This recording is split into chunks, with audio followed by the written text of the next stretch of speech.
Habang nagre-ritual si Tandang Goryo, ang kanyang anak na si Lennon ay nakatambay sa harap tapos naglalaro. Rinig na rinig ng bata ang mga inuusal ng kanyang ama. Maya-maya pa, biglang nagliparan ang mga ibon na mga nakadapo sa puno. Senyales na mukhang merong darating. Ama? Ama? Bakit ba, Lennon? May mga dumarating. Sino? Hindi ko alam eh. Ikinagulat ng mag-ama dahil may nagkaputukan sa magkabilang panig. Tumakbo ang batang si Lennon papasok sa bahay.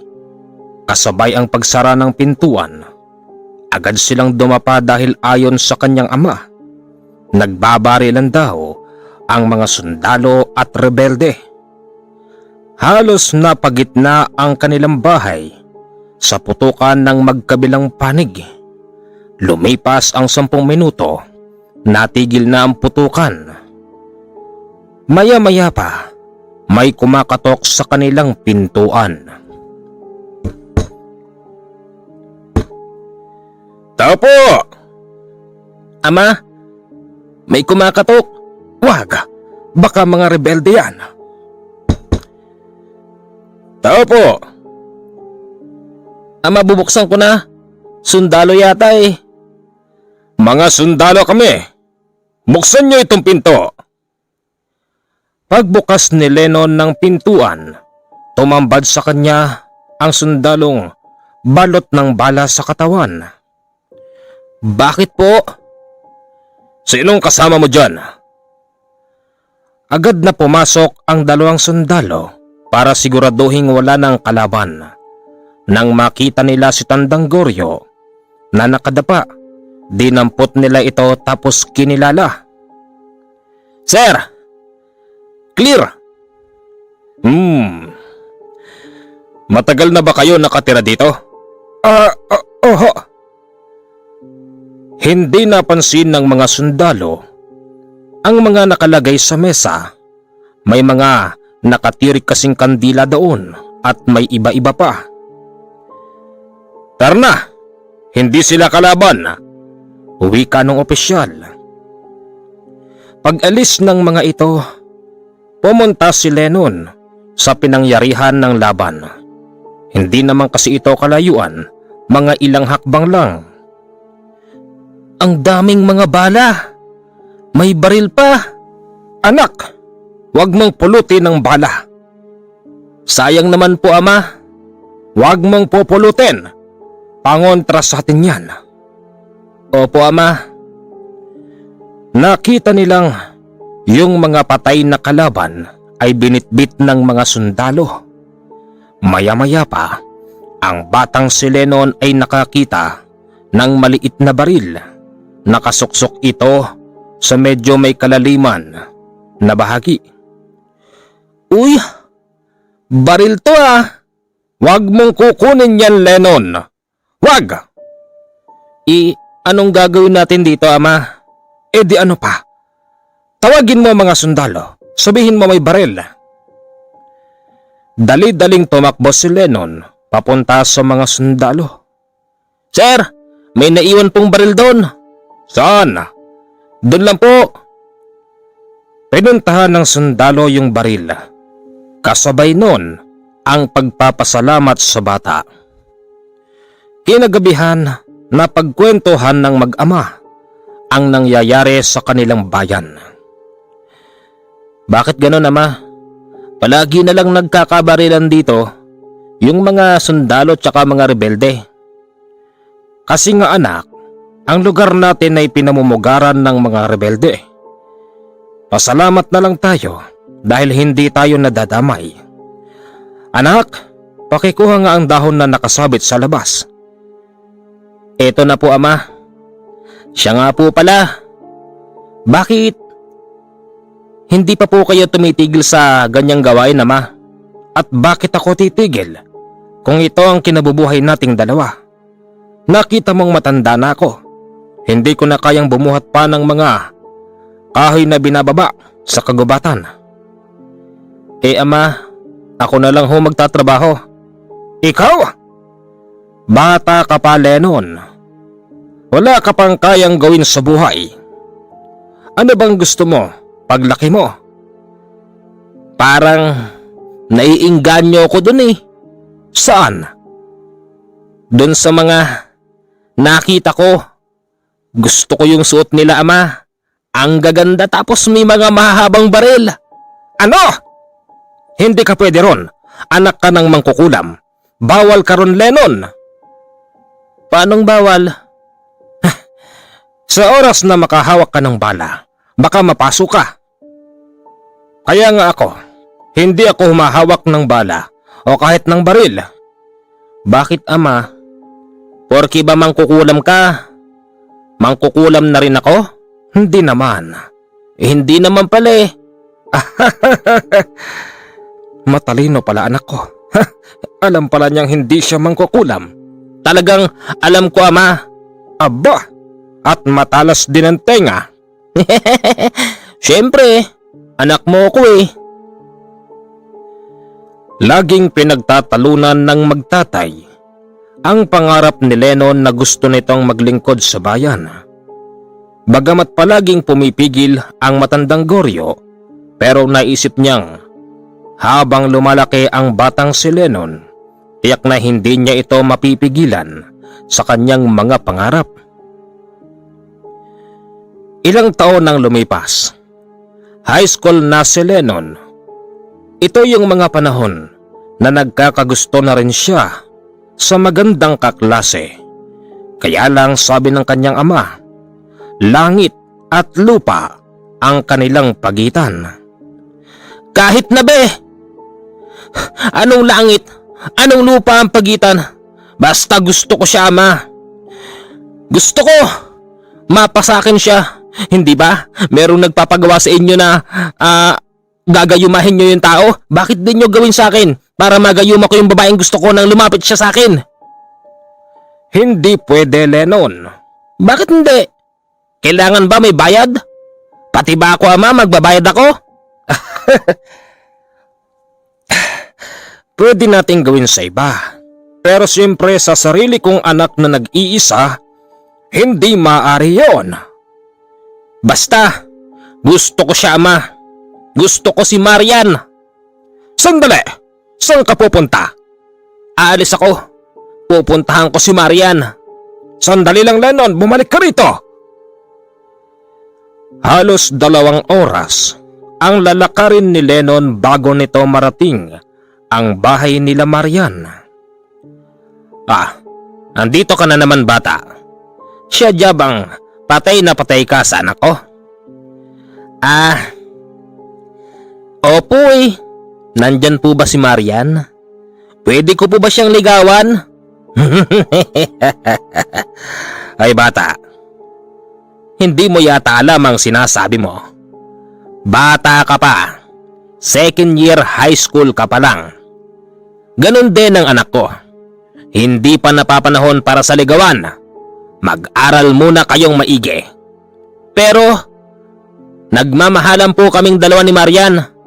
Ano? Anong nagmamahalan ng sinasabi mo, bata? Sinapok tuloy si Lennon ng tatay ni Marian. Umalis si Lennon pero ito'y nagbanta. Ipapakulam kita sa tatay ko. Mangkukulam ang tatay ko. Bastos na bata. Aantayin ko ang pangungulam ng ama mo. Pag-uwi ni Lennon, agad niyang sinabi sa kanyang ama na sinapok daw siya ng tatay ni Marian. Imbis na siya'y konsintihin, tinawanan pa siya ng matanda at sinabing, "Makulit ka! Dapat lang sa'yo yan, anak. Bata ka pa. Dapat ay hindi mo muna iniisip ang mga bagay na yan. Pero ama, mas mainam na'y mabilis. Baka maunahan pa ako ng iba kay Marian. Sayang ang ganda-ganda niya, ama." Pilyo talaga ang anak ko. Marunong tumingin ng maganda. Talaga? Anak, kahit na nagagandahan ka kay Marian, hindi ka pa rin pwedeng manligaw. Una, pag magde-date kayo, saan ka kukuha ng pera? Sa akin? Kung hindi ako mangungulam, hindi tayo magkakapera. Wala tayong kakainin. Pero ama, bahala na ako doon. Huwag kang makulit, Lennon. Gusto ko nga kasi si Marian. Gayumahin mo siya, ama. Pag ayaw mo siyang gayumahin, ako ang manggagayuma sa kanya. Hop! At paano mo naman gagawin yon? Basta, kaya kong gawin yon. Anak yata ako ng mangkukulam. Akala ni Tandang Goryo na nagbibiro lang ang kanyang anak. Kinagabihan nang makatulog si Tandang Goryo, gumapang ang batang si Lennon para pumunta sa kanyang dasalan. Paano ba ito? Asang ba rito yung gayuma na bote? Ito! Nakita ko rin. Umanda ka sa akin, Marian. Makukuha ko rin ng matamis mong oo. Kinabukasan, hindi pa sumisikat ang araw. Lumabas agad ang batang si Lennon para pumasok. Alis na ako, ama. Oy! Masyado pang maaga. Gusto ko nang makita si Marian eh. Ay nako, ang hirap mong pigilan sa gusto mo. Sige, hoy baon mo. Ayoko, hindi ako kakain. Makita ko lang si Marian, busog na ako, ama. Aba, may paganyang-ganyang kapang nalalaman. Pagdating sa eskwelahan, ikinagulat ni Lennon dahil si Marian ay merong kausap na isang gwapong lalaki. Hindi ito maaari. Hindi. Ang mas nakakagulat, yung gwapong lalaki na kausap ni Marian, nilapitan din ng isa pang lalaki na nakauniforme ng pulis. Rinig na rinig nito ang sinasabi ng pulis. O anak, ito ang pang-date niyong dalawa ng kasintahan mo. Uwi ka nun. Ano? Buti pa yung tatay ng gwapo na yun? Nagbibigay ng pang-date sa kanila. Hindi pwede to. Marian! Oh, bakit Lennon? Ba't ka sumisigaw? Sino to? Huwag mo sabihing pinagpalit mo na ako. Bakit? Porke ba pulis ang tatay nito? Kaya ko rin yan. Kung saan kayo pupunta, kaya ko din yun. Kung bibilang kanya ng Barbie, kaya ko din yun. Kung pakakainin kanya sa masarap na kainan, kaya ko din yun. Marian ako na lang. Wag na lang siya. Mataba naman to eh. Gwapo lang. Hoy, wag mo nga akong iniinis dyan. Baka mamaya kidaging kita eh. Di subukan mo. Pulis ang tatay ko. Baka ipakulong pa kita eh. Di subukan mo. Hoy bata, masyado ka naman yatang nahihibang. Anong kaya? Kaya payat-payat mo. Wala kang kayang gawin. Yabang mo, pulis! Pulis patola! Mangungutong! Aba, hindi ko yata gusto yung pilantik ng bunganga mo, bata. Magsusundalo ako. Tatalunin kita! Umalis ka na nga rito. Baka ikulong pa kita eh. Di ikulong mo. Kung kaya mo, wala akong kasalanan. Di mo ako pwedeng ikulong. Sadyang makatwiran ang batang si Lennon, kaya't ang pulis ay umalis na lang. Bawal kasi saktan ng bata, baka makasuhan pa ang pulis. Marian, ito tandaan mo, magiging sakin ka rin at iiwanan mo itong gwapong mataba na ito.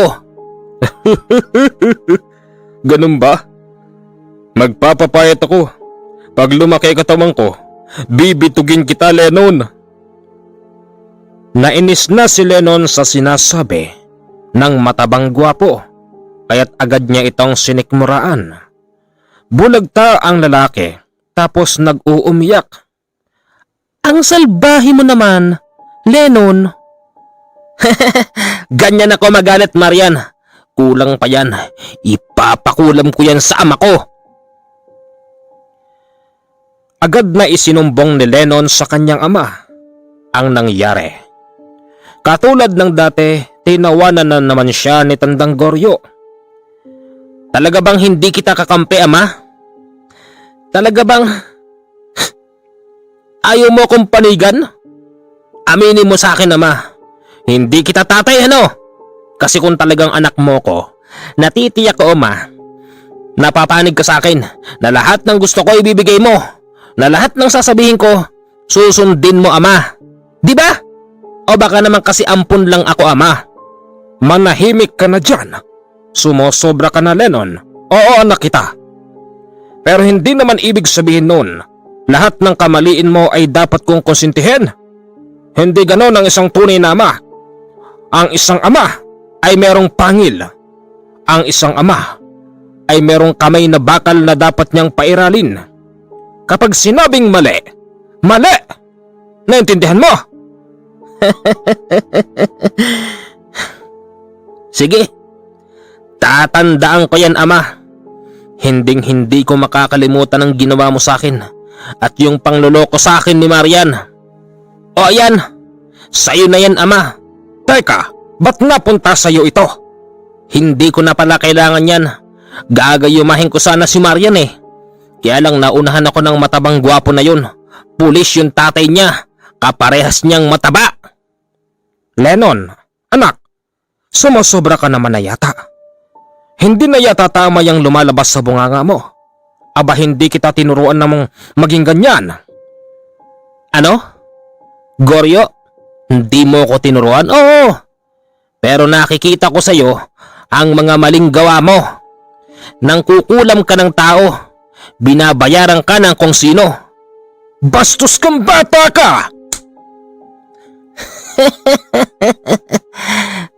Sige pa, Goryo. Sampalin mo pa ako.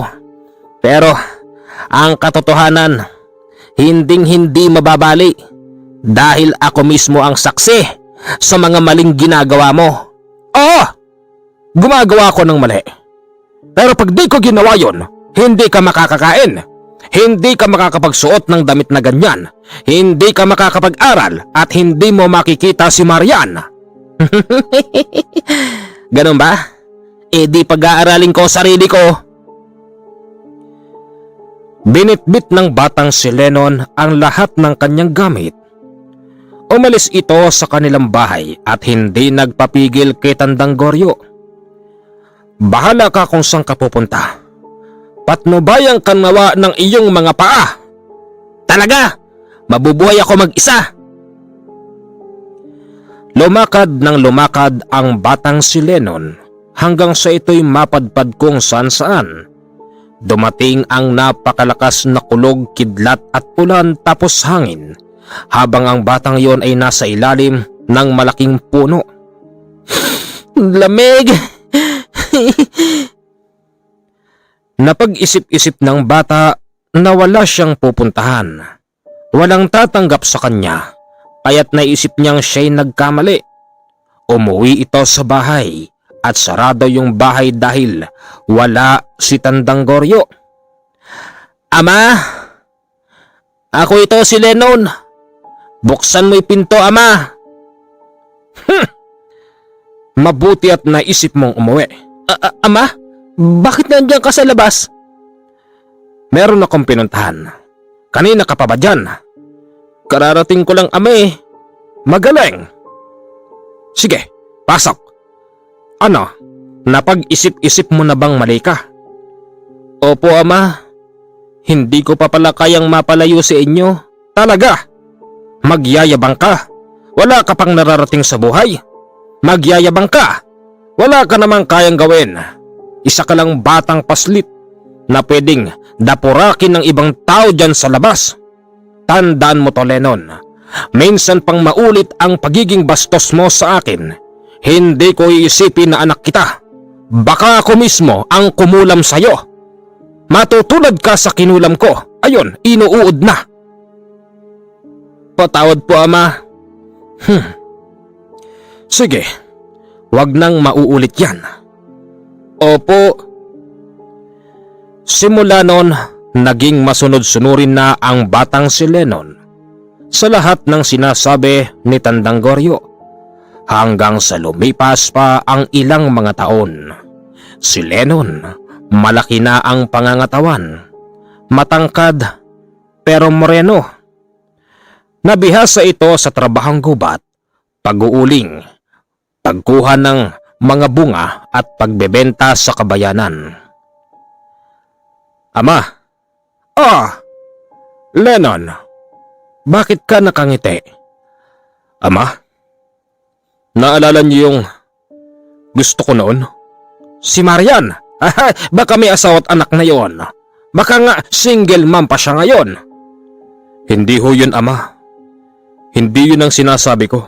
Ano bang gusto yung sinasabi mo? Kasi kanina, ama, nung nagbaba ako ng bunga ng kagubatan dun sa bayan, nakita ko na naman yung mga idolo ko, ama. Sino ba yon? Si ama naman. Nakalimutan mo na? Ano nga kasi yon? Di mo pa ako diretsuhin. Ama, ang titikas nilang tignan. May mga mahabang baril at maganda ang mga uniforme. Ama, mag-a-apply na ako ng sundalo, ama. Matanda ka na, anak. Gawin mo gusto mo. Talaga, ama? Hindi mo ako pipigilan? Hindi. Ba't naman kita pipigilan? Kaya mo na sarili mo. Talaga? Salamat ho, ama. Naku, wala yun. Okay lang ka naman mag-a-apply. Nakausap ko kasi yung kaibigan ko eh. Sinong kaibigan naman yun? At kailan ka nagkaroon ng kaibigan, ha? Yung kaklase ko noon sa high school. Sabi niya sa akin, mag-a-apply daw siya ng army. At tapos, gusto ko sanang sumabay sa kanya. Teka. Ipakilala mo kaya sa akin yung kaibigan mong yan. Baka mamaya may kakilalang albularyo yan. Baka kilatisin ka nun. Baka sabihin nun na isa kang apo ng mangkukulam o anak. Ama, wag na nating isipin yun. Basta gusto kong mag-apply, ama. Basta dalhin mo rito yung kaibigan mo. Kapag nakilala ko siya at pwede siyang pagkatiwalaan, sige, papayagan na kita. Sa kaparehas na araw, dinala ni Lennon ang kanyang kaklase noong high school sa bahay ng kanyang ama. Paring Lennon, parang ang hirap naman yata ng sinasabi mo. Kailangan pa akong magpaalam sa mga magulang mo para lang payagan ka. Anong pakialam ko sa pangarap mo, paring Lennon? Sige naman na, Brian. Minsan lang to eh. Di kasi ako papayagan ni ama. Bahala na nga, sige. Sino yan? Sino yung payat na yan? Anong payat? Payat lang ako pero malakas ako, tatang. Huwag mo kong iinsultuhin, tatang. Baka tamaan ka sa akin, tatang. Parang Lennon, nasa na ba yung tatay mo? Kanina pa ako dito, nilalamok na ako rito sa gubat na to eh. Sinong tatay? Yung tatay ni paring Lennon. Tawagin mo nga, tatang. Ako ang tatay. Yung pala yung tatay. Tatay. Magandang hapon ho. Anong tatay? Kanina, tatang? Ano bang pangalan ng tatay mo? Goryo. Mang Goryo. Mas bagay na yun. Mag-a-apply ho kasi ako ng sundalo eh. Itong magaling mong anak, gusto raw sundan ng yapak ko. Ayan, magpapaalam ho kami sa inyo. Magsusundalo kami ni paring Lennon. Teka, tatang. Ba't ba ganyan ka makatitig sa akin? Oo. Iikot pa. Bakit ba, tatang? Huwag mo ko hawakan, tatang. Kinikilatis ko lang kung ano bang pagkatao mo. Baka mamaya gumawa ka lang ng hindi maganda. Madamay pa anak ko sa'yo. Matandang to, walang tiwala. Sa gwapo kong ito, tatang. Duda ka pa sa mukha ko? Sige, anak. Pinapayagan na kita. Teka, tatang. Hindi yata bagay na tawagin mong anak si Lennon ah. Para kayong maglolo eh. isang masamang pilantik pa ng mukha mo, kukulamin kita. Kukulamin? Hindi totoo yun! Pare, tama na. Tatay, salamat ah. Walang problema anak. Mag-iingat ka. Oho. Kinabukasan bitbit na ni Lennon ang kanyang mga gamit. Akmang lalabas na ito sa bahay nang merong ibigay sa kanya ang kanyang ama. Ano ito ama? Para saan to? Yan ay bertud. Magagamit mo yan pampalakas. Sa training at sa laban. Anak, uuwi ka ng buhay. Balita ko kasi sa pagtitraining niyan, yung iba namamatay. Kapag meron kanyan, natitiyak ko sa iyo anak, na marami kang tatalunin sa training, pati yung trainer mo. Natitiyak kong tatalunin mo pa yan sa lakas. Pag hawak-hawak mo ang aking bertud. Teka ama, sandali. Hindi ba't napaka-importante sa inyo ng bertud na ito? Bakit niyo binibigay sa akin? Mas importante ka anak kesa sa bertud na yan. Kaya nga't ipinagkakatiwala ko sa iyo ang aking bertud. Opo ama. Salamat ho. Ama, pagkatapos ba nito, aabutan pa ba kitang buhay? Oo naman, bertud lang ang nawala sa akin. Hindi ang aking buhay. Pero ama, di ba sinasabi mo nakarugtong ng buhay mo ang bertud na ito?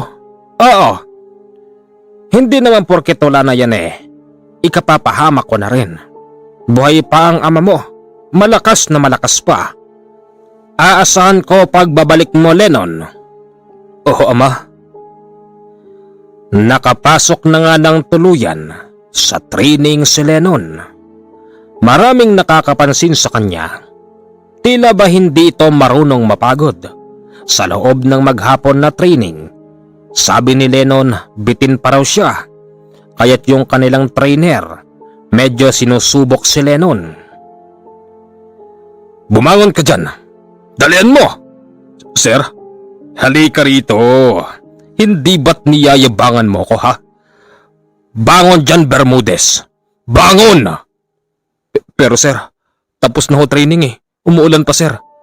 Babangon ka o hindi? Ito na ho sir. Nagising ang kanyang mga kasamahan na kasalukuyang natutulog na. Sir, bakit ho ba? Bakit ako lang? Ba't yung mga kasama ko hindi? Bermudez, masyado akong nahihiwagaan sa pagkatao mo.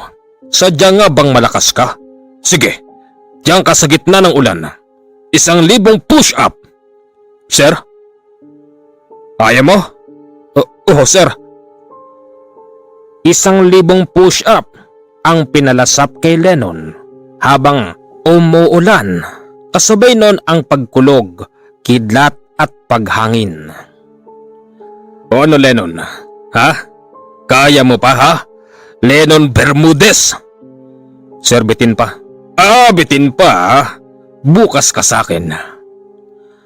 Halos araw-araw pinag-iinitan si Lennon ng kanilang trainer na may ranggong sarhento. Sir, kung galit ka sa akin, bakit di mo na lang ako patayin? Bakit kailangan mo akong pahirapan? Bermudez, hindi ako galit sa'yo. Gusto ko nga pagkatao mo Kaya nga dito pa lang sa training, sinusubok na ang inyong pagkatao kung kaya nyo bang tumagpos. Dahil kapag hindi nyo kaya, umatras na kayo. Maluwag ang pintuan. Kung gusto nyo umalis, pwedeng pwede. Kesa naman, pag nasa serbisyo na kayo, doon pa kayo magpapakita ng pagiging lampan nyo. Lennon, hindi ko ito ginagawa dahil galit ako sa iyo. Ginagawa ko ito dahil may nakikita ako sa iyong magandang kinabukasan. Ganun ho ba sir? Kala ko kasi galit kayo sa akin Hindi. Lennon, salamat at naiintindihan mo ko. Nang dumating na ang araw ng graduation, naiyak si Lennon dahil hindi dumating ang kanyang ama. Buddy! Buddy na tayo ngayon! Si Tatang Goryo. Hindi ko alam, Brian. Kinakabahan ako. Ha? Oo nga no. Magsisimula na, wala pa siya ah. Bakit kaya? Hindi ko alam. Kung busy lang ang ama ko, tiyak na kayang isingit ang oras na yun. Brian, kinakabahan talaga ako eh. Pagkatapos ng graduation, agad na umuwi si Lennon. Inabutan niya ang kanyang ama na nakahiga dahil meron pala itong matinding karamdaman. Ama, graduate na ako, ama!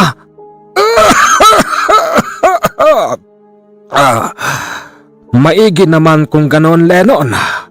Sa kanang ganap na sundalo, anak. Ama, kaya pala hindi ka dumating eh. Oo, may nakalabang kasi akong hindi basta tao kaya ito, binigyan ako ng karamdaman. Ha? Anong ibig niyong sabihin? Anong nakalaban? Hanggang ngayon ba hindi pa rin kayo tumitigil sa pangungulam? Hindi. Nag-iipon kasi ako ng pera para pagpunta mo sa destino, meron akong ipapabaon sa'yo. Ama, sa destino hindi ko kailangan ng pera. Walang problema sa pagkain doon. Sagot nila kami. Ama naman eh. Dapat itigil mo na yung pangungulam mo.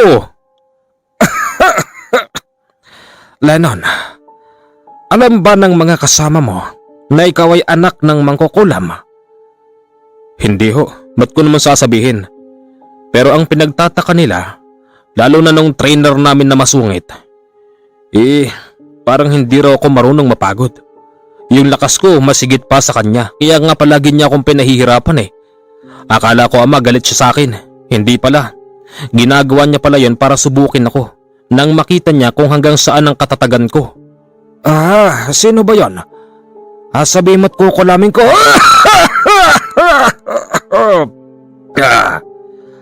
Ama naman eh. Ganyan na nga sitwasyon mo, kung ano-ano pang iniisip mo. Maginaw. Halos parang minamalarya si Tandang Goryo ng gabing yon.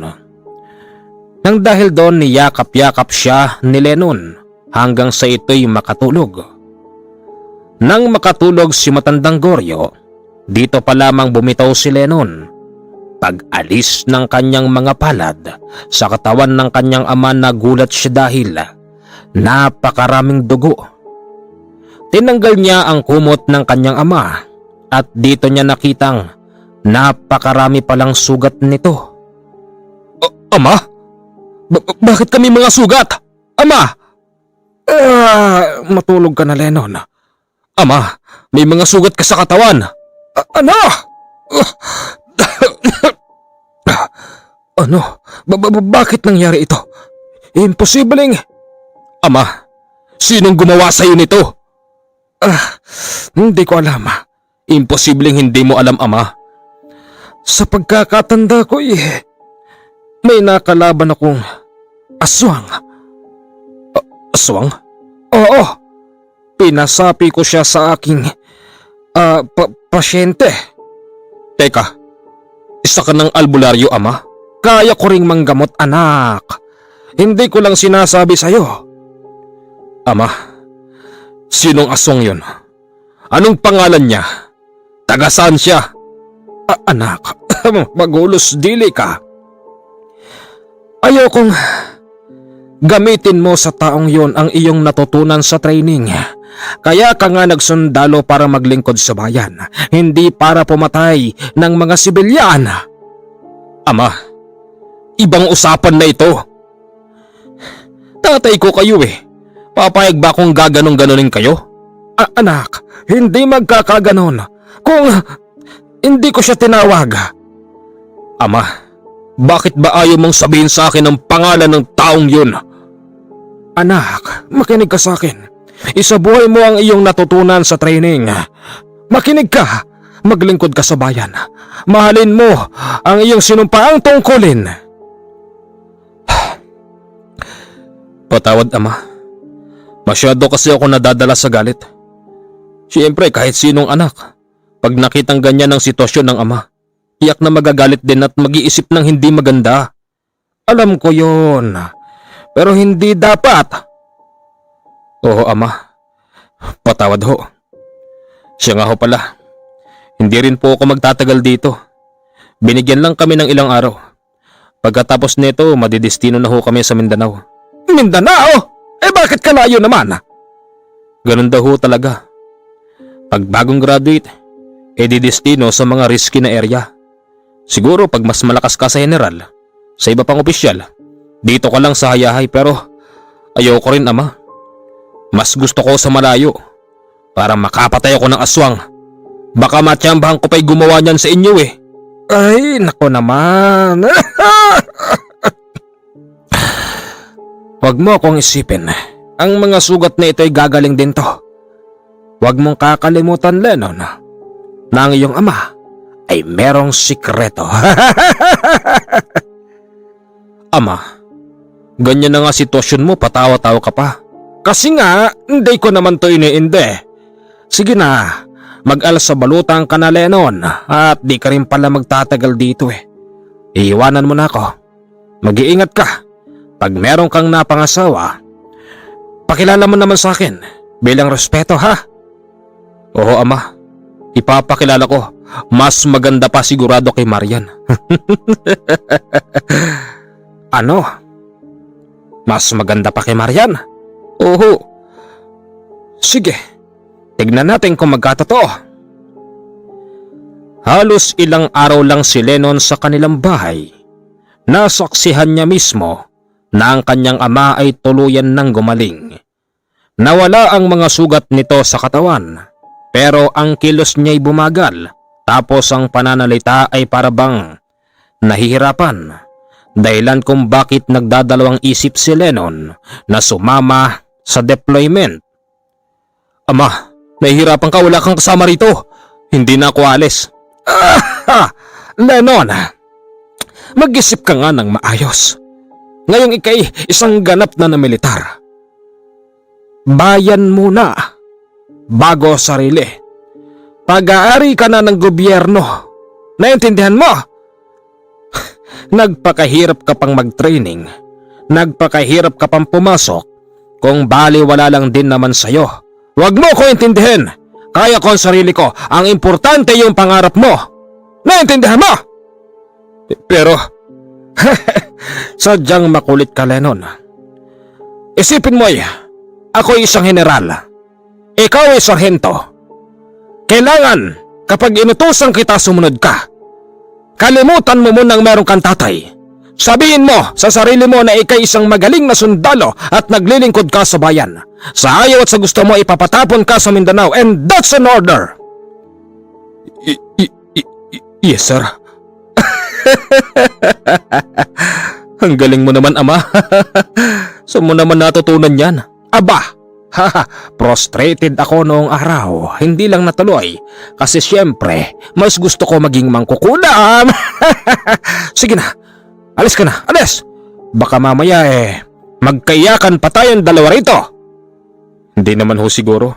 Sige na nga, ama. Lagi kitang susulatan ha. Sige, sige. Ay.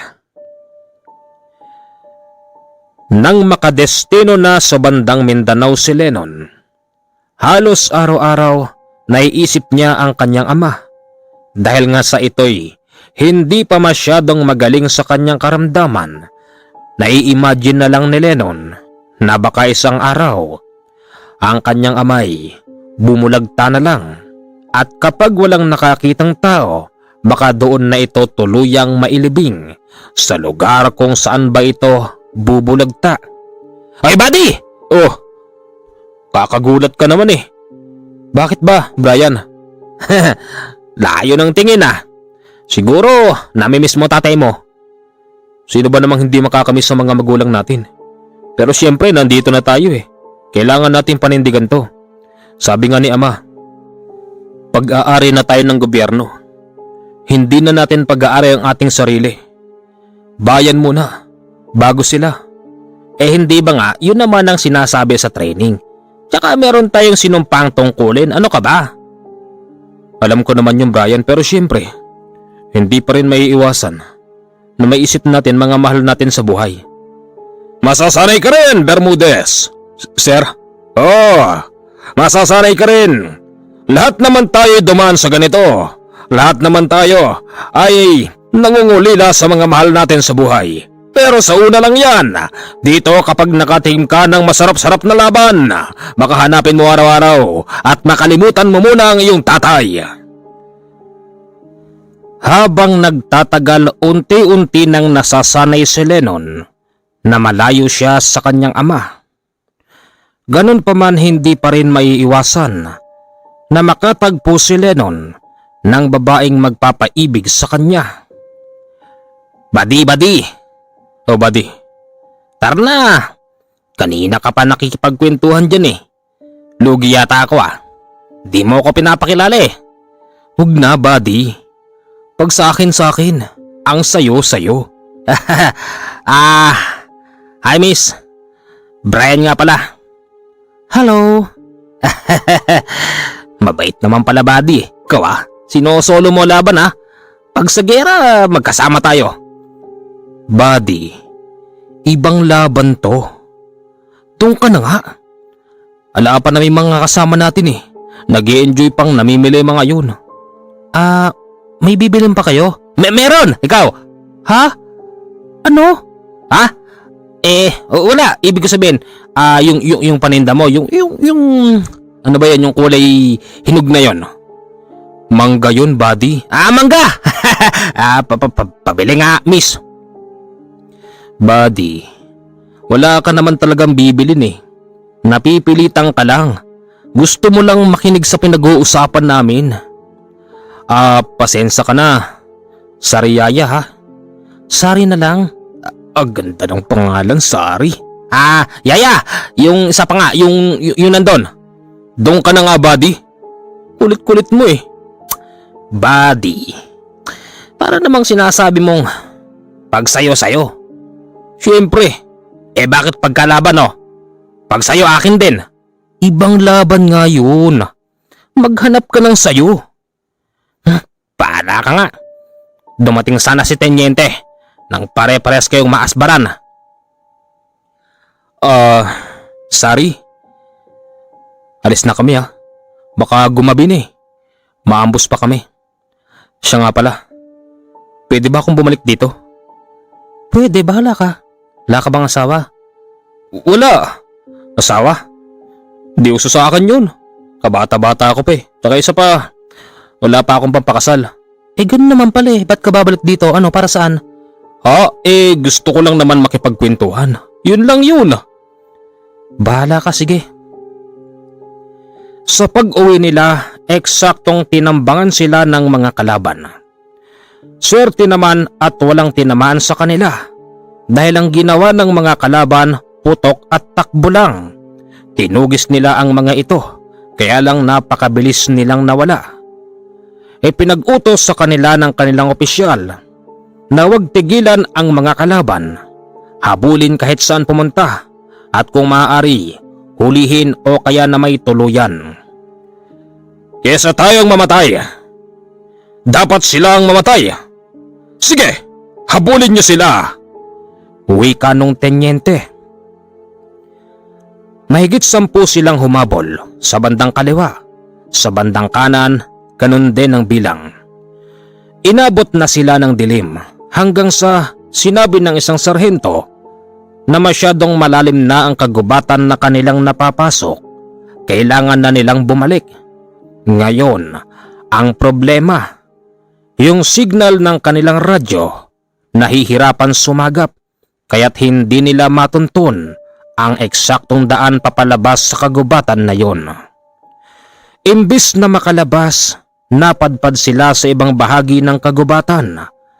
Inabot na sila ng 7:00 sa paglalakad. Buddy, kakatakot. Buddy, shh! Huwag ka maingay. Bakit ba? May kuusap si Sarhento. Ha? Oo nga no. Buddy, diyan ka lang ha. Lalapitan ko. Bakit ba kayo napadpad dito mga sundalo? Wala namang kalaban dito. Pasensya na ho kayo. Meron ho kasi kaming hinahanap ng mga tao. Eh, umalis na kayo bago pa ako magdesisyon ng hindi nyo magugustuhan. Sir, ano yun? Bumalik na ho tayo. Palagay ko nagkamali tayo eh. Mabuti at meron kang kasamang may alam. Nang lumayo sila sa taong yon, dito nila napansin na meron pa palang ibang mga tao ang nakapaligid sa kanila. Sabi ng sarhento, maghiwa-hiwalay sila dahil mukhang hindi yata maganda ang gagawin ng mga taong yun. Pantayan nila ang kani-kanilang sarili at huwag matakot pumatay. Kailangan daw nilang pumatay para sila'y mabuhay. Buddy! Wika niya. Kasabay nun ang pagdampot sa kanyang kabady ng napakabilis ng isang mamang halos hindi nila makilala ang itsura.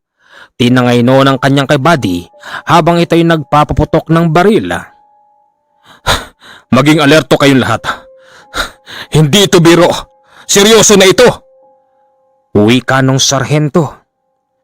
Maya-maya pa ang kanyang kabady na si Brian. Nakatakas pala ito sa dumampot sa kanya. Nagtatakbo ito sa kanilang pwesto. Puputukan sana ng mga kasamahan niyang sundalo nang malaman ni Lennon na si Brian pala yun. Buddy! Ang itsura ni Brian ay halos hindi makilala. Yung kanyang muka ay tadtad ng sugat. Warak-warak din ang kanyang uniforme, tapos merong mga malalaking sugat sa tiyan, sa kamay, sa braso at sa hita. Ang kanyang baril ay nawala, tapos ang bitbit niyang mga pagkain sa likod, nagkandawalaan din. Ano nangyari sa'yo? Brian, ano nangyari sa'yo? Sir? Buddy? Buddy!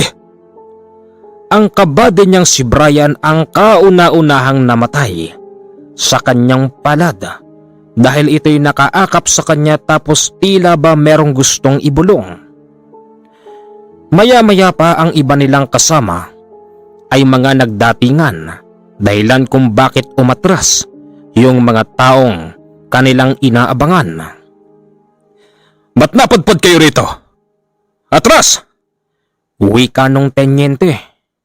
Pag-uwi sa kampo, nakita ng karamihan na nalagasan sila ng isang kasama. Sobrang lungkot noon ni Lennon dahil hindi niya akalain na ang kanyang kabady, kababata, kaklase, ang unang mamamatay. Kasalanan ko eh. Dapat pala hindi ako sumigaw. Dapat pala pinutukan ko yung taong tumangay sa kanya. Kalma ka lang. Ganun talaga ang buhay sundalo Bermudez. Swerte-swerte lang yan. Hindi natin alam.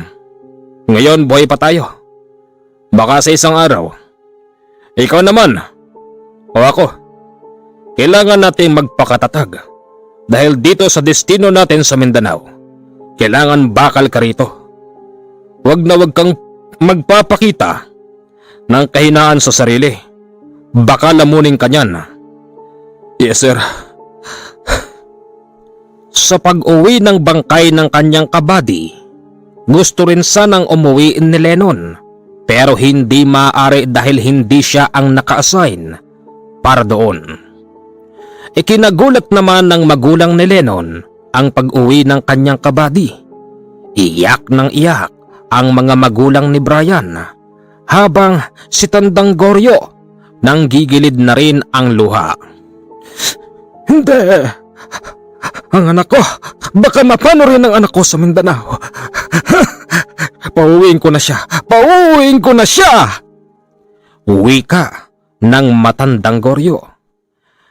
Kinakausap ni Tandang Goryo ang isang sundalo. Sabihin daw noon sa kanyang anak na umuwi na. Hindi naman siya pinapansin noon dahil ito'y abala habang nakatayo ng seryoso. Mamang sundalo, anak ko si Lennon Bermudez. Sabi mo sa kanya, umuwi na siya rito. Ayokong mamatay siya sa Mindanao. Balewala. Ayaw akong pansinin ng sundalo. Hindi bale, dediretso ako sa kampo. Pumunta nga sa kampo kung saan nag-training si Lennon. Kaya lang hindi raw sila ang magdedesisyon kung hindi ang sarili nitong anak. Tsaka isa pa, kapapasok lang naman nito sa serbisyo kahit malabong kusa itong malis at hindi naman daw hadlang ang pinagdaanan para siya'y umalis sa kanyang propesyon. Sa kabilang banda, unti-unti nang natatanggap ni Lennon ang nangyari sa kanyang kabady. Sabi nga niya, habang sila'y nasa destino, kalahati na ng katawan ang nakalibing. Oh, buti naman bumalik ka dito, Lennon. Nasaan na yung makulit mong kasama? Si ano nang ang pangalan nun? Wala na. Ha? Bakit wala na? Naiba na ng destino? Hindi. Saan nagpunta umuwi? Hindi rin. Baka nag-awol na.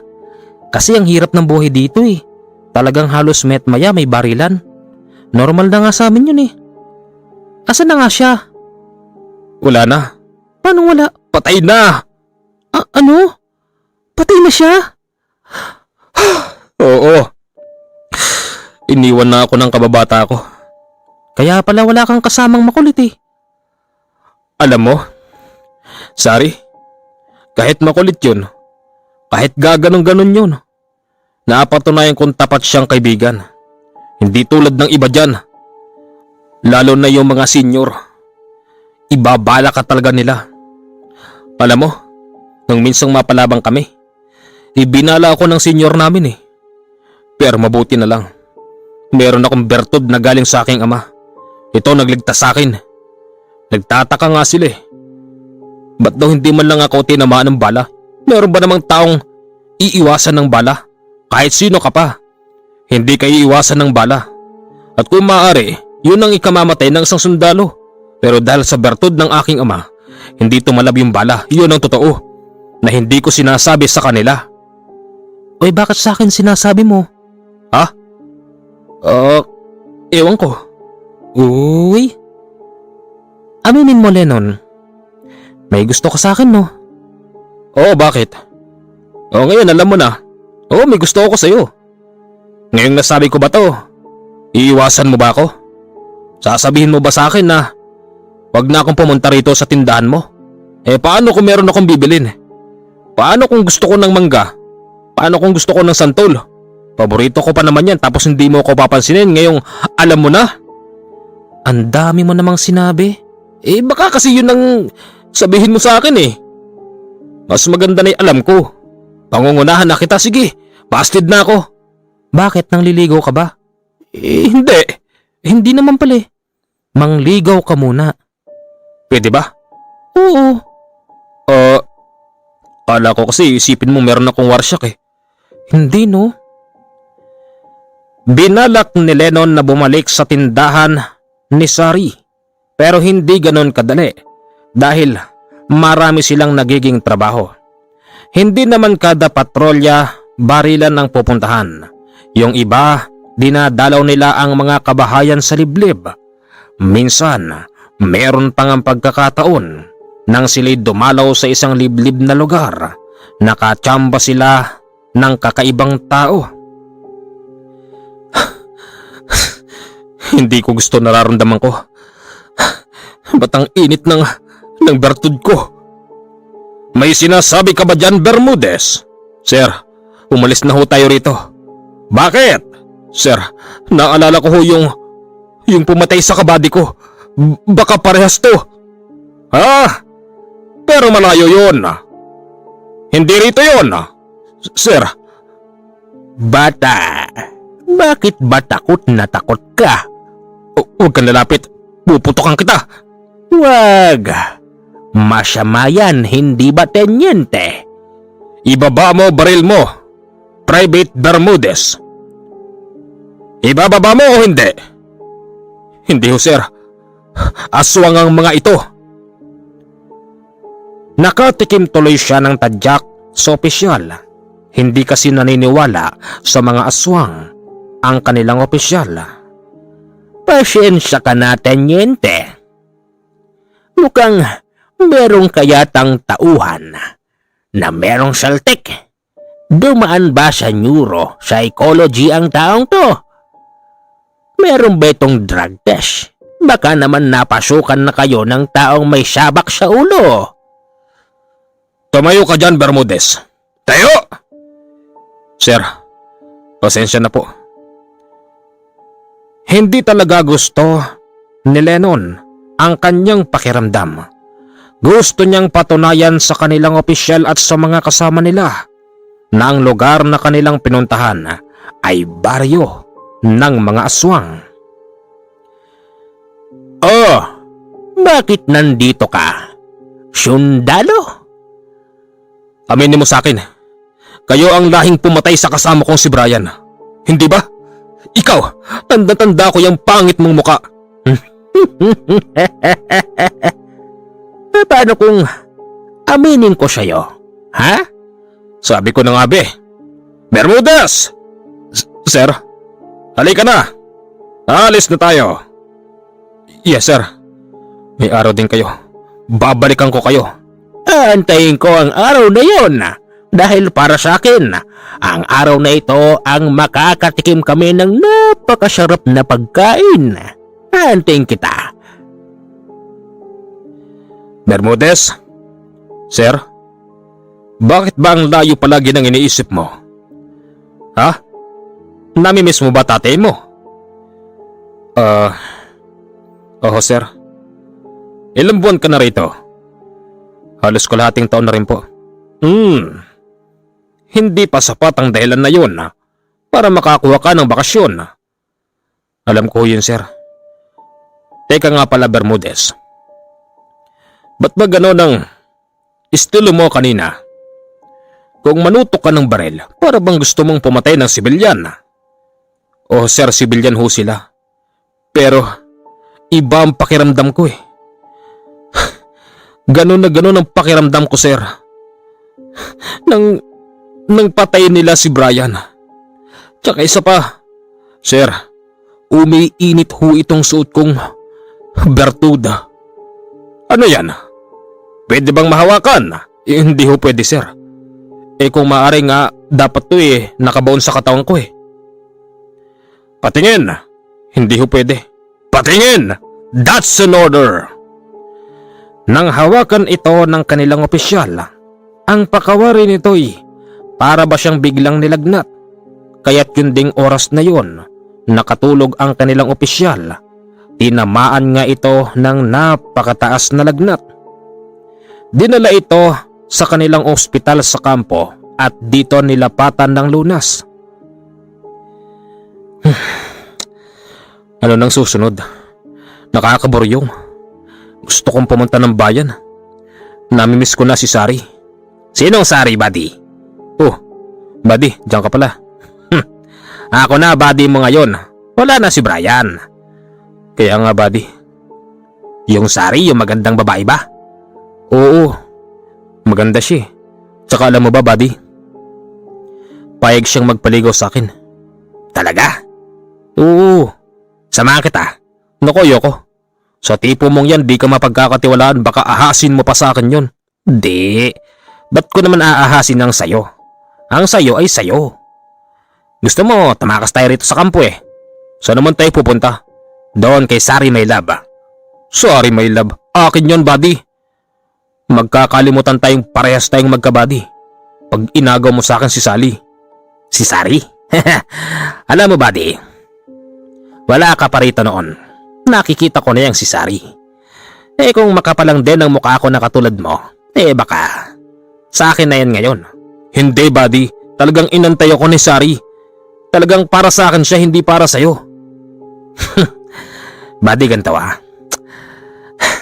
Nasa Mindanao ka. Okay? Mababait ang mga tao rito pero huwag ka din magtitiwala. Anong ibig mong sabihin, buddy? Basta, ganyan ang isang sundalo. Marunong magmasid. Marunong makinig. Habang nakaupo at nanonood sa mga taong kung ano-ano pinaggagawa, dapat ay gumagana rin ang isip mo. Kuwama ka, buddy? Oo, buddy. Naintindihan ko. Sa loob ng isang buwan, puro pagdalaw sa mga liblib ang kanilang ginagawa. Kinakamusta nila ang mga tao roon. Tinatanong kung meron bang mga kahina-hinahalang tao na paikot-ikot sa lugar na yun. Lahat naman sila nagsasabing maayos. Isang araw, nainip na ng tuluyan si Lennon. Nagpaalam ito sa kanilang opisyal na sasaglit lang daw sa bayan. Pumunta siya noon kay Sari. Oh, ganyan ba mangliligaw buwan bago magpakita? Sari, pasensya ka na. Saan? Kasi ngayon lang kita nadalaw. Alam mo, halos araw-gabi namimiss kita. Kala ko nga ikaw na baril ko. Lagi kong kaakap. Ganyan naman kayo mga sundalo, magagaling kayo magbiro? Hindi. Totoo yun. Namimiss nga kita Ni-imagine ko na ikaw yung baril ko. Bakit naman? Hindi naman tayo. Hindi ko alam. Basta pa kawaray ko. Gusto na kita. Sari, kailangan pa ba kitang ligawan? Oo. Oh, paano mo ako liligawan? Maski nga chocolate, flowers, wala. Ha? Meron! Teka. Diyan ka lang. Ale, pabili nga ho ng flowers po tsaka chocolate. Flowers lang meron dito. Walang chocolate. Yan na lang ho, magkano ho ba yan? 100 piso. Oh, ito, sa inyo na ho lahat yan. Sari, para sa'yo. Wow, favorite ko to ha. Sari, sasagutin mo na ba ako? Bilis naman. Mas mainam na ngayon mabilis. Para di ka maunahan. Ewan ko, pag-isipan ko muna. Kailangan mong mamit ang tatay ko. Sige. Hindi basta nakabalik si Lennon sa bahay nila Sari dahil nga ito'y busy. Hanggang sa isang araw, inutusan sila ng kanilang opisyal na mamili na naman sa palengke. Agad niyang pinuntahan ang pwesto ni Sari, kaya lang sarado na ang kanilang tindahan. Ayon sa mga katabi, bankrupt na raw yun, kaya't lumipat na sila ng ibang pwesto. Wala namang makapagsabi kung saan ba sila lumipat. Bad trip, buddy. Bakit, buddy? Buddy, wala na rin si Sari. Bilis ko pa namang pumapayag sa gusto ni Tenyente na tayong bumaba ng bayan. Di ko pala makikita yung mapapangasawa ko. Baka kasi, buddy, iniwan ka na. Hindi. Ba't niya ako iiwan? Malay mo, buddy. Naunahan ka na ng iba. Ganyan talaga buhay. Malayo tayo Minsan lang tayo magpapakita sa kanila. Buddy, lubay-lubagayin mo nga ako. Di na maganda yung biro mo na yun Maganda, buddy, kasi totoo yun. Habang silang dalawa ay medyo nagtatalo, lumilim muna sila sa isang lilim habang inaantay pa yung dalawa nilang kasama. Maya-maya pa, may dumaan na lalaking napakabaho. Isa pala itong nakakatakot na pulubi. May mga sundalo. Mga sundalong kanin. Ay! Anong sinasabi mo? Buddy, huwag mong patulan. Pulubi yan Hindi nagustuhan ng kanyang kasama ang sinasabi ng pulubi, kaya't hindi ito nakapagpigil. Nilapitan niya ang pulubi at akmang kukomprontahin nang bigla itong humarap sa kanya at nasinghot nito ang napakabahong amoy ng pulubi.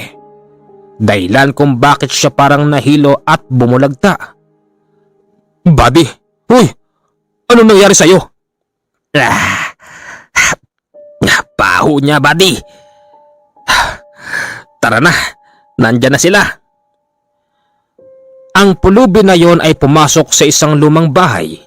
Sinundan ito ng tingin ni Lennon. hanggang sa nakita niyang yung kabady niyang namatay ay nakasilip sa bintana ng sira-sirang lumang bahay. Brian? Si Brian yun ah. Buddy, saan ka pumunta, buddy? Teka, sandali. Pumunta siya sa lumang bahay at walang pagpapaalam na ito'y pumasok sa loob. Anong ginagawa mo rito, sundalo? Nakita ko rito si Brian. Si Brian? Wala siya rito. Nandun siya sa aming kuta. Pero lumingon-lingon si Lennon sa paligid kung tunay ngang naroon si Brian. Pagtingin niya sa bintana, nakita niyang may taong nakatayo. Unti-unti itong lumapit sa kanya. Ang ikinagulat pa ni Lennon, kanina kamukha ito ni Brian. Ngayon, nagmukha isa itong matandang lalaki. At ang mas matindi pa, habang ito'y lumalapit, naging kamukha siya ni Brian. Hindi ito totoo. Nanglilin lang kayo ng tao. Madali siyang lumabas. Paglabas niya, nandun na ang mga kasamahan niya. Pagbalik sa kampo, paulit-ulit na tumatanim sa kanyang isipan ang mga nakita niya kanina. Hoy, Lennon! Sir, kanina pa kita tinatawag. Ano bang ginagawa mo dyan?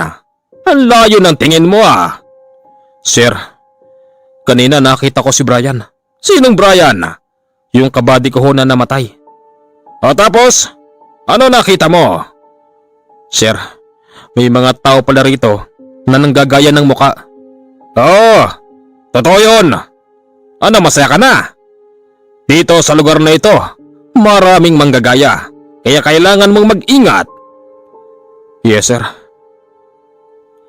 Isang araw, muli silang nagpatrolya dahil merong mga report na mula sa mga sibilyan na may nakita raw na mga armadong lalaki ang nangungutong sa mga kabahayan sa bandang liblib.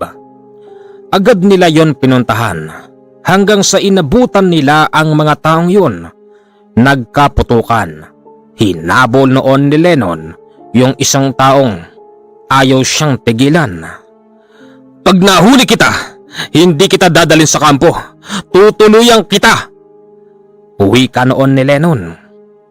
Hindi niya napansin na matagal niya na palang hinahabol ang taong yun hanggang sa nakalimutan niyang unti-unti na siyang napapalayo.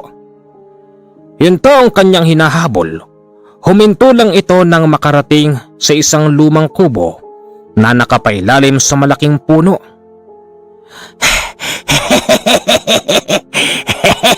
Itay! May sundalo, Itay!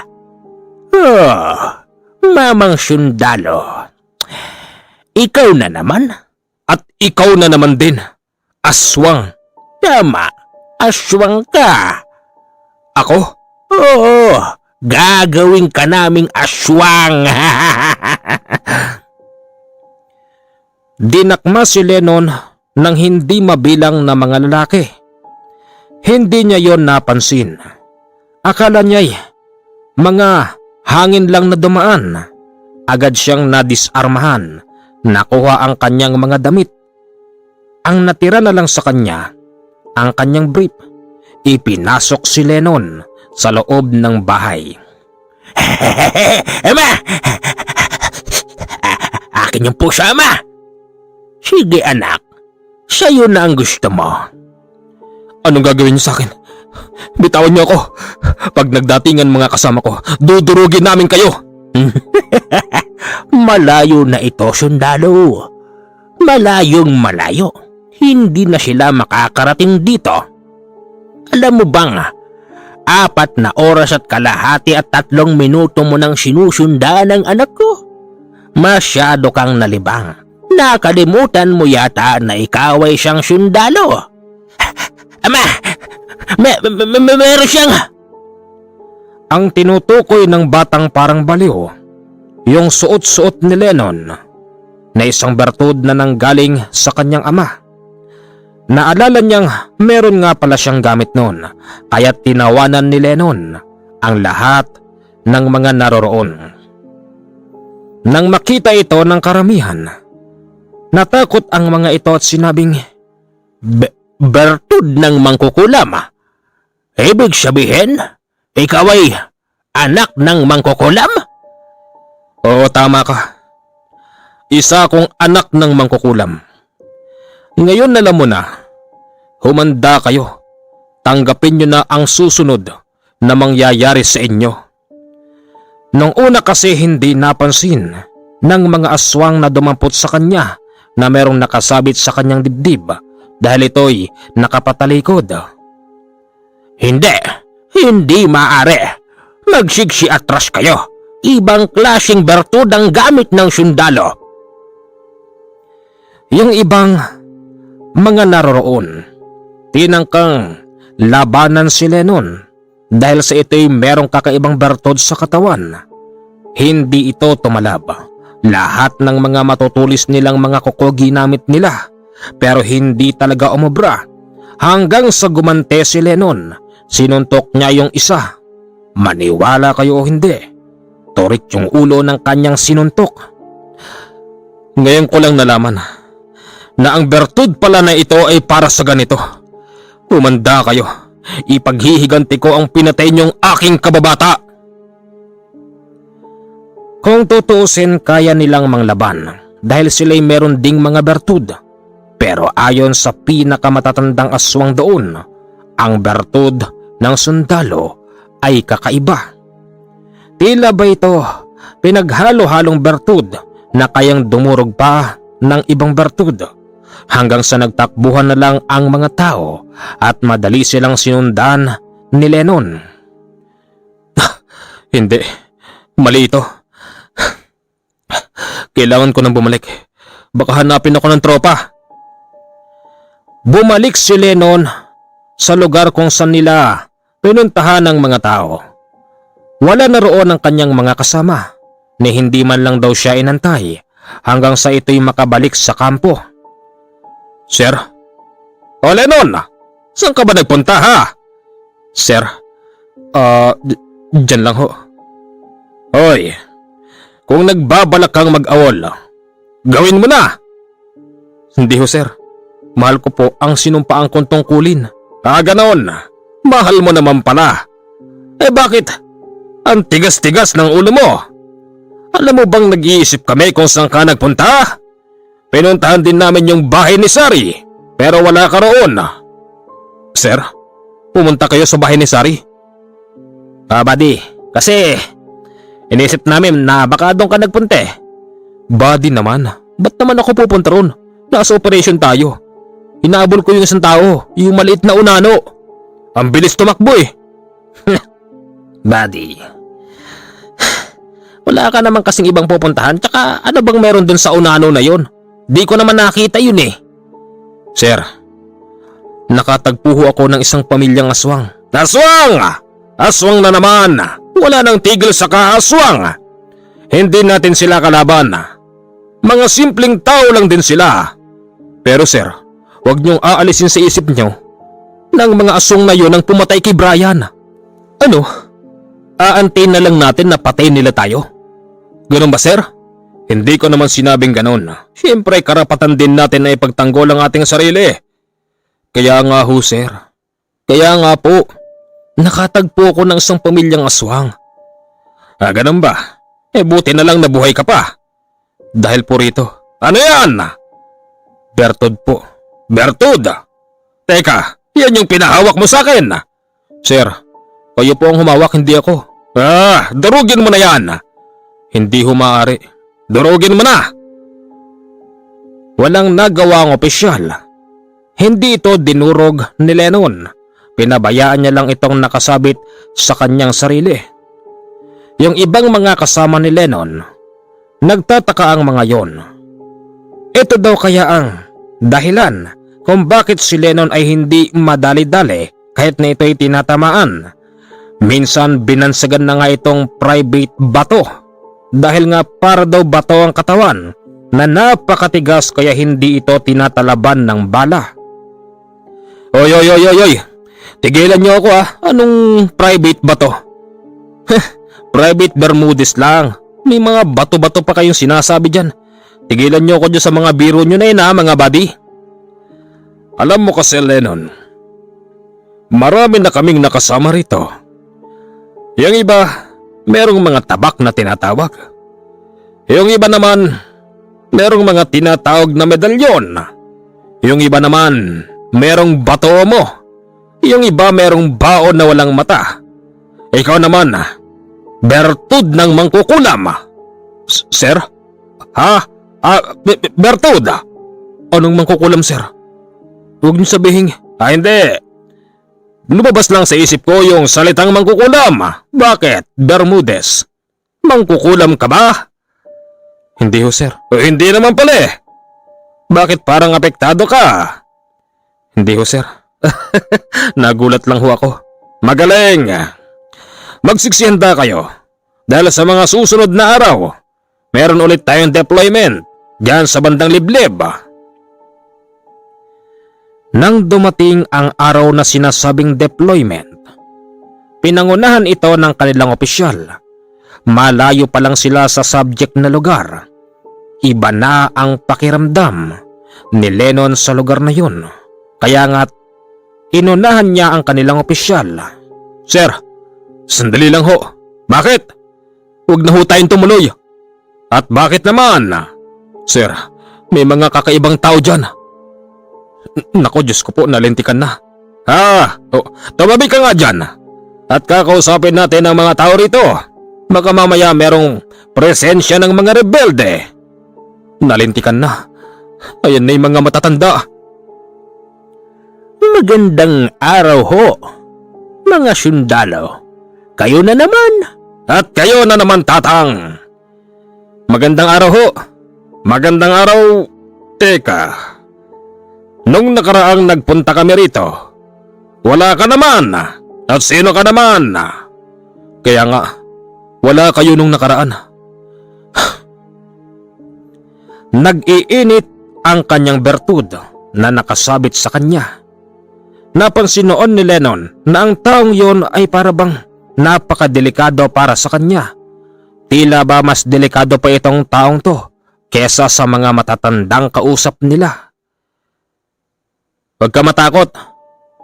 Bakit? May problema ba ha? Mamang sundalo? Wala ho. Pinagtataka ko lang ho. Bakit nandiyan kayo sa mga tao na yan? Dinadalaw ko sila eh. Isa akong albularyo. Kinakamusta ko lang mga kaibigan ko rito kasi madalas daw ang putukan eh. Mabuti na nga lang daw at nandiyan kayo. Kung hindi dahil sa inyo baka nagkanda ubos-ubos na mga tao rito. Hindi totoo yun. Ba't sila mauubos? Mga aswang ang mga taong yan. Sila nga ang pumatay sa kabady kong si Brian. Nakilala na naman ni Lennon ang mga matatanda. Nang sabihin niya yon, nagulat yung taong kanyang kausap. Imposible raw na yung mga matatanda na yon ang pumatay sa sinasabi ni Lennon. Bandang huli nagpakilala kay Lennon ang taong yon bilang si Nolesto. Patunayan mo sa akin kung sila ba talaga. Teka nga sandali. Hoy! Sibilyan, wala kaming dapat na patunayan sa'yo. Meron. Dahil sa oras na mapatunayan kong ang mga matatandang ito ang pumatay sa sinasabi mo, Lennon, ako mismo magpaparusa sa kanila. Hoy, Nolesto! Anong pagpaparusa sinasabi mo? Sa oras na gawin mo yan, paiiralin namin ang batas. Aarestuhin ka namin sa ngalan ng batas at kakasuhan. Ganon ba? Kung ganon, umalis na kayo. Huwag kayong manghimasok sa buhay namin dito. Nagpunta kami rito para pangalagaan ng katahimikan. Huwag kang masyadong maangas. Sir, okay naman pala rito eh. Umalis na ho tayo, sir. Alis na kami. At ikaw, mag-iingat ka. Ang sinasabihan ng opisyal walang iba kung hindi si Canole Dumalo para ito sa lugar na yon dahil nga madalas ang putukan. Totoo ba? Totoo ba'y sinasabi ng isang sundalo na kayo ay Kanole? Alam kong nakakabasa ka ng isipan at nakakakita ka ng pangyayari. Bakit hindi mo gamitin yon para iyong mapatunayan? Yun na nga eh. Ilang beses ko nang ginagawa pero wala akong makita. Ibig sabihin, wala kaming kinalaman dyan sa sinasabi mo. Baka nagkamali lang yung sundalo. Baka naman ang aking kapatid ang tinutukoy niya. Hindi ba't magkamukha kaming dalawa? Oo nga no. Tama. Dahil sa nangyari, hindi halos makatulog si Lennon. Tila ba nangangati ang kanyang paa na balikan ang lugar na yon. Binalikan nga ito ni Lennon nang walang nakakaalam. Siya'y nakasibilyan pero may nakaipit na bakal sa tagliran. Sa oras na malaman kong kayo nga ang pumatay sa aking kabady, itataya ko pagiging sundalo ko. Kahit matanggal ako sa serbisyo, papatayin ko kayo. Wika ni Lennon. Nang walang ano-ano'y, ikinagulat niya dahil hindi niya matunton yung eksaktong lugar. Bagamat alam niyang dito lang ang tanging daanan, wala namang iba. Nagpatuloy siya sa paglalakad hanggang sa lumipas pa ang isang oras at kalahati. Narating ni Lennon ang ibang bahay. Inabutan niyang may taong nagkukumprontahan. Nakasando ng puti tapos yung iba ay mga nakabalonbon sa gilid.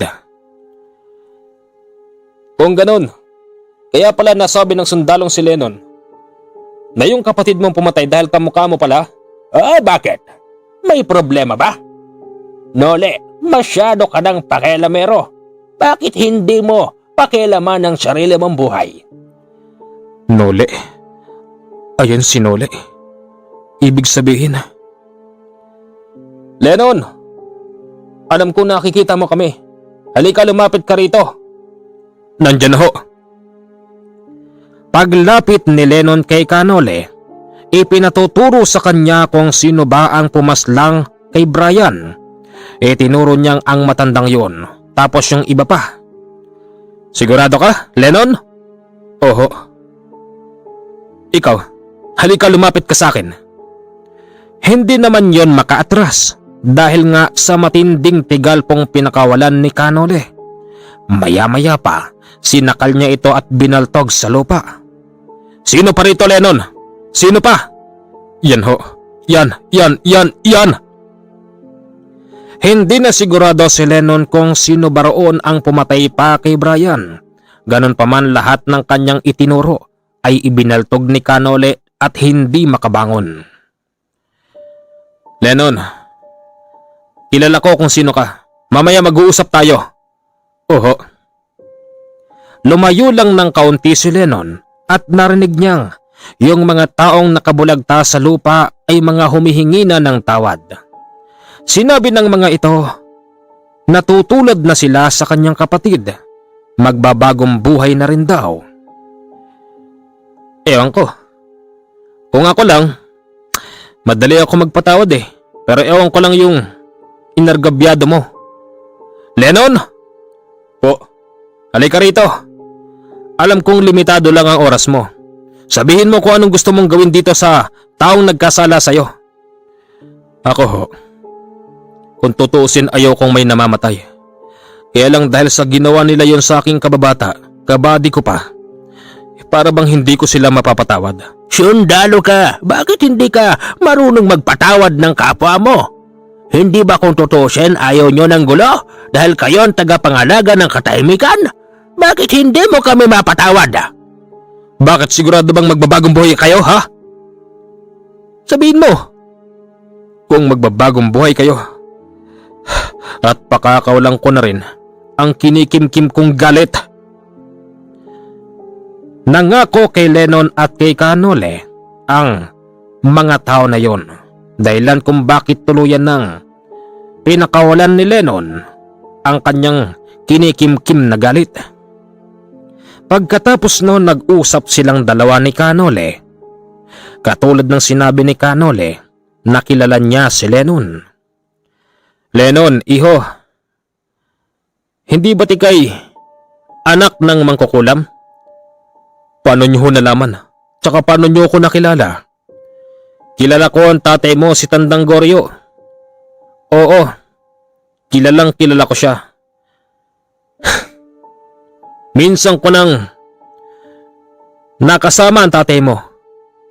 Pero hindi sa magandang pamamaraan ang nangyari sa amin. Minsan na rin kaming naglaban. Lennon, huwag ka magagalit sa akin. Pero maling-mali ang paniniwala ng tatay mo. Hindi siya dapat nangungulam ng tao. Pwedeng gawin niyang proteksyon. Pero kung yung babayaran siya para mangulam, maling-mali naman yon, di ba? Oho. Maging ako man ho, hindi ako payag sa ginagawa na yun ng aking ama. Pero magmula nang ako'y nagsundalo, nangako naman na siya na titigil na siya kasi meron na kaming pagkukunan ng pera. Ganun ba, Lennon? Mainam yan. Alam mo, kung ako sa'yo, tanggalin mo na ang bertud na nakasabit sa'yo. Bibigyan kita ng bago. Bago? Bertud din ho ba? Hindi. Bibigyan kita ng kakaibang mutya na pwede mong magamit. Yan, hindi ka pwedeng magtiwala habang buhay dyan. Maaring ikapahamak mo pa yan eh. Talaga? Oo, maniwala ka sa akin, Lennon. Ibinigay ni Lennon kay Canole ang kanyang bertud, tapos pinalitan niya ito ng bato omo na merong gumamelas selis. Salamat ho rito. Huwag ka mag-alala, Lennon. Pag-alis ko rito, dadalawin ko tatay mo. Sasabihin ko sa kanya na okay ka lang. Ayos ba yon? Oo. Simula nang magamit ni Lennon ang ibinigay sa kanya ni Canole, ang pakawarin niya'y piling ba niya siya'y safe o piling ba niya'y siya'y hindi na mainitin ang ulo. Hindi katulad ng dati na tila ba parang gusto niyang pumatay. Nang makuha niya rin ito, sinuwerte si Lennon dahil sinagot na siya ni Sari. Kasabay nun ang pagpatak at pagtaas ng isang guhit sa kanyang dibdib o sa braso. Na-promote pala si Lennon. Sari, na-promote ako. Talaga? Oo. 4 na araw pa ang lumipas. Napalaban sila Lennon. Maswerte siya dahil tinamaan man siya ng bala pero hindi siya basta tinalaban. Kahit nasabihin na binabaril siya ng kanyang kalaban, hindi niya maisipan na gantihan ito dahil alam niyang mamamatay ang kanyang kalaban. Mas pinapairal pa rin ni Lennon ang pagiging mabuti at gusto niyang maaresto yung kalaban. Hindi nga siya nagkamali sa kanyang akala dahil kusang sumuko ang taong yun. Mabuti naman at naubusan ka ng bala. Pasalamat ka hindi kita binaril, kung hindi mamamatay ka. Halika, dapat sa'yo kasuhan. Dapat sa'yo makulong.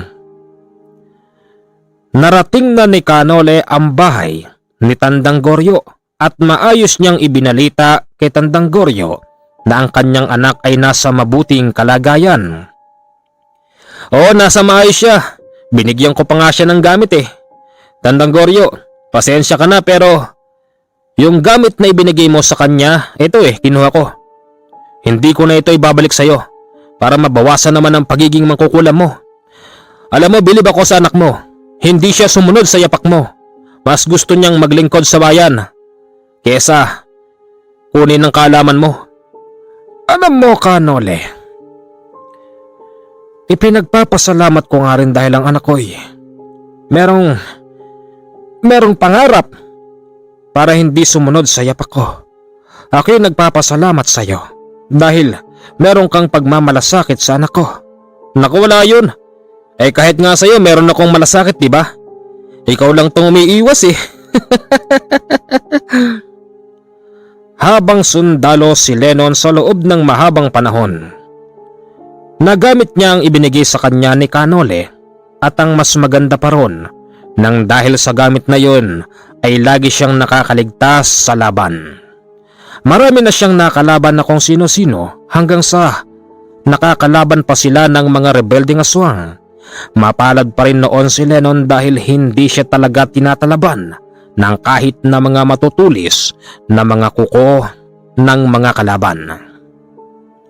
Magandang gabi sa inyong lahat. Nakatatapos na po tayo ng kwento. Mahaba ito pero bitin, di ba? Huwag kayo mag-alala. Nasa akin ho ang part 2 ng kwentong ito. Patungkol naman po ito kay Lennon nang magamit na niya yung mga yung ibinigay sa kanya ni Canole. Nasa 32 minutes po siguro ang haba nun. Gusto niyo bang pakinggan? Okay, comment yes at pakilike po ang ating video. Huwag kalimutan bilang tulong niyo na rin po sa akin, inuulit ko, pakilike po ang ating video. Salamat!